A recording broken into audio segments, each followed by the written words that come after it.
बृहस्पतिवार की कथा। गुरु बृहस्पति की कृपा। प्राचीन समय की बात है। एक नगर में हरिदत्त नाम का व्यक्ति रहता था। वह स्वभाव से अच्छा था, लेकिन आलस्य और गलत संगति के कारण उसके जीवन में हमेशा दुख और अभाव बना रहता था। घर में धन नहीं था, व्यापार चलता नहीं था और परिवार में रोज कलह होती रहती थी। हरिदत्त की पत्नी साध्वी बहुत संस्कारी और धार्मिक थी। वह भगवान में गहरा विश्वास रखती थी। उसने सुना था कि गुरुवार का व्रत करने से गुरु बृहस्पति प्रसन्न होते हैं और जीवन की कठिनाइयां दूर करते हैं। पुष्पनकाल व्रत का संकल्प। एक दिन साध्वी ने निश्चय किया कि वह पूरे विधि विधान से बृहस्पतिवार का व्रत करेगी। उसने पीले वस्त्र पहने, केले के वृक्ष की पूजा की और गुरु बृहस्पति से प्रार्थना की, हे गुरुदेव, मेरे परिवार को सही मार्ग दिखाए, मेरे पति को सद्बुद्धि दीजिए और हमारे दुख दूर कीजिए। हरिदत्त को ये सब व्यर्थ लगता था। वह पत्नी का मजाक उड़ाता, लेकिन साध्वी ने कभी व्रत नहीं छोड़ा। पुष्पनकाल गुरु की परीक्षा। कुछ समय बाद हरिदत्त पर दुख और बढ़ गए। व्यापार पूरी तरह बंद हो गया, कर्ज बढ़ने लगा। एक दिन वह निराश होकर घर से निकल गया और रास्ते में बेहोश हो गया। उसी रात साध्वी को स्वप्न आया। उसने देखा कि पीले वस्त्रों में तेजस्वी देवता प्रकट हुए। उनके मुख पर करुणा थी। उन्होंने कहा, वत्से, तुम्हारी श्रद्धा अडिग है, परंतु तुम्हारे पति को अभी परीक्षा देनी होगी। धैर्य रखो, शीघ्र ही तुम्हारे घर में सुख आएगा। साध्वी समझ गई कि यह स्वयं गुरु बृहस्पति हैं। पुष्पनकाल परिवर्तन की शुरुआत। अगले दिन गुरुवार था। साध्वी ने पूरे नियम से व्रत किया। उसी दिन हरिदत्त को एक साधु मिले। साधु ने उसे समझाया, जीवन में स्थिरता चाहिए तो गुरु का सम्मान और सत्य का मार्ग अपनाओ। हरिदत्त के मन में पहली बार पश्चाताप हुआ। वह घर लौटा और पत्नी से क्षमा मांगी। उसी दिन से उसने गुरुवार का व्रत रखना शुरू किया।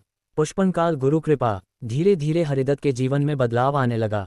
उसे अच्छा काम मिलने लगा, कर्ज उतरने लगा, घर में शांति लौट आए, लोग उसका सम्मान करने लगे। हरिदत्त अब हर गुरुवार को पीले वस्त्र पहनता, गुरु बृहस्पति की पूजा करता, गरीबों को दान देता और अहंकार से दूर रहता।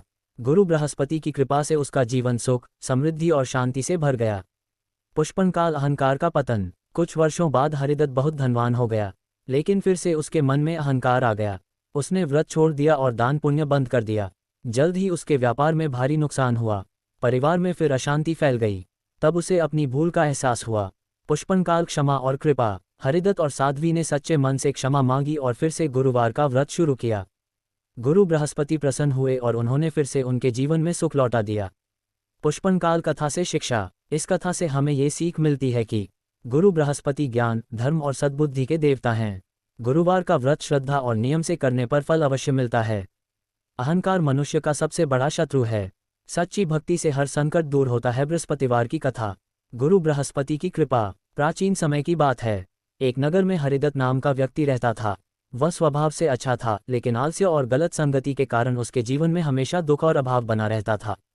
घर में धन नहीं था, व्यापार चलता नहीं था और परिवार में रोज कलह होती रहती थी।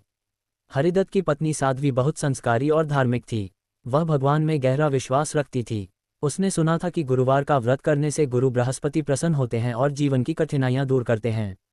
पुष्पनकाल व्रत का संकल्प। एक दिन साध्वी ने निश्चय किया कि वह पूरे विधि विधान से बृहस्पतिवार का व्रत करेगी।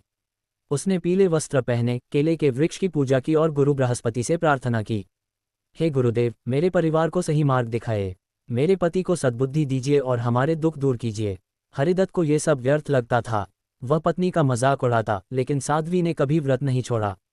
पुष्पनकाल गुरु की परीक्षा। कुछ समय बाद हरिदत्त पर दुख और बढ़ गए। व्यापार पूरी तरह बंद हो गया, कर्ज बढ़ने लगा। एक दिन वह निराश होकर घर से निकल गया और रास्ते में बेहोश हो गया। उसी रात साध्वी को स्वप्न आया। उसने देखा कि पीले वस्त्रों में तेजस्वी देवता प्रकट हुए। उनके मुख पर करुणा थी। उन्होंने कहा, वत्से, तुम्हारी श्रद्धा अडिग है, परंतु तुम्हारे पति को अभी परीक्षा देनी होगी। धैर्य रखो, शीघ्र ही तुम्हारे घर में सुख आएगा। साध्वी समझ गई कि यह स्वयं गुरु बृहस्पति हैं। पुष्पनकाल परिवर्तन की शुरुआत। अगले दिन गुरुवार था। साध्वी ने पूरे नियम से व्रत किया। उसी दिन हरिदत्त को एक साधु मिले। साधु ने उसे समझाया, जीवन में स्थिरता चाहिए तो गुरु का सम्मान और सत्य का मार्ग अपनाओ। हरिदत्त के मन में पहली बार पश्चाताप हुआ। वह घर लौटा और पत्नी से क्षमा मांगी। उसी दिन से उसने गुरुवार का व्रत रखना शुरू किया। पुष्पनकाल गुरु कृपा। धीरे धीरे हरिदत्त के जीवन में बदलाव आने लगा। उसे अच्छा काम मिल